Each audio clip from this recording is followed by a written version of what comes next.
ইট্যাপসে কিভাবে grid line input করবেন সেটা আজকে দেখাবো। খুব সহজভাবে বোঝানোর চেষ্টা করব। বিশেষ করে যারা ইট্যাপসের কাজ শিখতে চাচ্ছেন তারা এই ভিডিওটা দেখবেন। আমরা মাউসের দুইটা পয়েন্ট, একটা লেফট একটা রাইট, আমরা লেফটে ডাবল ক্লিক করে সফটওয়্যারটা ওপেন করব। এইরকম একটা ইন্টারফেস আসবে। আমরা ফাইলে ক্লিক করব। কোথায় ক্লিক করব? File, new model, control N দিলেও হবে। নিউ মডেলে ক্লিক করবেন। ক্লিক করার পর জাস্ট এইরকম একটা ইন্টারফেস আসলে আমরা ওকে দেব।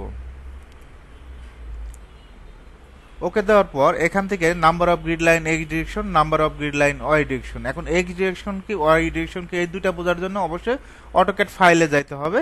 এখানে দেখেন অটোক্যাডের ডিরেকশন কিন্তু দুইটা দেওয়া আছে, একটা এক্স একটা ওয়াই। অবশ্যই আমাদের এই কলাম লেআউটটা ইট্যাপসে ইম্পোর্ট করব। এখানে এক্স এর দিকে কয়টা গ্রিড লাইন আছে? এ বি সি ডি, চারটা গ্রিড লাইন। ওয়াই এর দিকে কয়টা গ্রিড লাইন আছে? 1 2 3, তিনটা গ্রিড লাইন আছে। তো আমরা এক্স এর দিকে কয়টা গ্রিড লাইন পেলাম? চারটা। ওয়াইয়ের দিকে কয়টা পেলাম? তিনটা। এক কথা কলাম লেআউট দেখে দেখে আপনি ইট্যাপসে মডেলটা দাঁড় করাবেন, কলাম লেআউটটা দাঁড় করাবেন। তো আমরা এখান থেকে number of grid line X direction কয়টা দিব? চারটা দিব। আপনি কলাম লেআউটের যে কয়টা থাকবে সেই কয়টাই দিবেন। ওয়াই ডিরেকশন কয়টা আছে? ওয়াই ডিরেকশনে তিনটা আছে, এখান থেকে 3 দিব। তারপর আমরা কাস্টম গ্রিড স্পেসিং এ ক্লিক করব, এডিট গ্রিড ডাটা। এখান থেকে আমরা যেহেতু কলাম লেআউটে দেখবেন একটা গ্রিড থেকে একটা গ্রিডের স্পেসিং জানি, দূরত্ব জানি, যার কারণে আমরা ইট্যাপসে অবশ্যই ডিসপ্লে গ্রিড ডাটা স্পেসিং এ ক্লিক করব।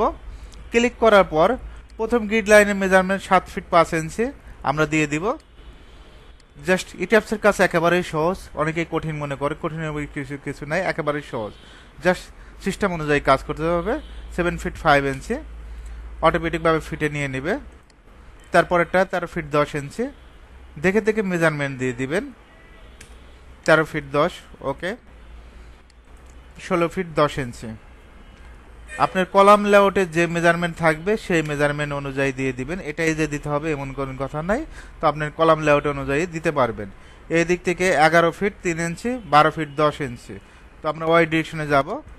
প্রথম মেজারমেন্ট কত? 1 নম্বর গ্রিডের মেজারমেন্ট কত এটা আপনাকে বুঝতে হবে। 11 ফিট 3 ইঞ্চি, 12 ফিট 10 ইঞ্চি। তো 11 ফিট কত দিব? 3 ইঞ্চি।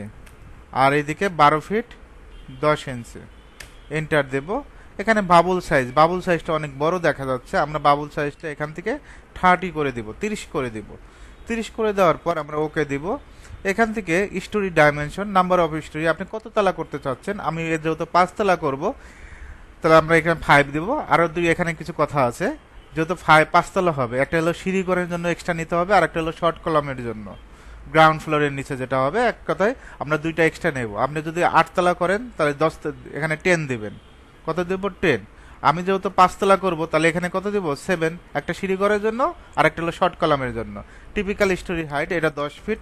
যদি কোনো কারণে হাইট 14 ফিট হয় 14 ফিট দিয়ে দিবেন। বাংলাদেশের পরিপ্রেক্ষিতে 9.5 ফিটে হয়, 10 ফিটে হয়, 10 ফিটটা দিয়ে দিব। এখানে ফিট চিহ্ন দেওয়া আছে। বটম স্টোরি হাইটটা 8 ফিট। কত ফিট? 8 ফিট। কাস্টম স্টোরি ডাটাতে ক্লিক করব। কোথায় ক্লিক করব? ধাপে ধাপে কাজগুলো করবেন। কাজগুলো করলে ইট্যাপসের কাজগুলো অনেক সহজ মনে হবে। ইট্যাপসের মডেল দাঁড় করানো কিন্তু আসলে করি না, একেবারে সহজ। জাস্ট কাস্টম স্টোরি ডাটাতে ক্লিক করব, এডিট স্টোরি ডাটা। এখান থেকে আমরা নামগুলো দেব। GF ground floor, first floor, এইভাবে নামগুলো বোঝার সুবিধার জন্য। সেকেন্ড ফ্লোর, থার্ড ফ্লোর, ধাপে ধাপে দিয়ে দিবেন। উপরেরটা কি দিব? টপ দেব। টপের হাইটটা যদি কম বেশি করার প্রয়োজন পড়ে, কোনোটার হাইট এখান থেকে কম বেশি করতে পারবেন। কালারটা চেঞ্জ করতে পারবেন, এখান থেকে জাস্ট ক্লিক করে কালারগুলো চেঞ্জ করতে পারবেন। তারপর ওকে দেব, গ্রিড অনলি, ওকে। এখন দেখবেন যে অটোক্যাডের কলাম লেআউট যেভাবে দেওয়া আছে ঠিক ইট্যাপসে একইভাবে দেখবেন যে এই লেআউটটা দাঁড় হয়েছে। এইভাবে চাইলে অটোক্যাডের যে কোনো কলাম লেআউট ইট্যাপসে ইনপুট করতে পারবেন জাস্ট মেজারমেন্ট দিয়ে।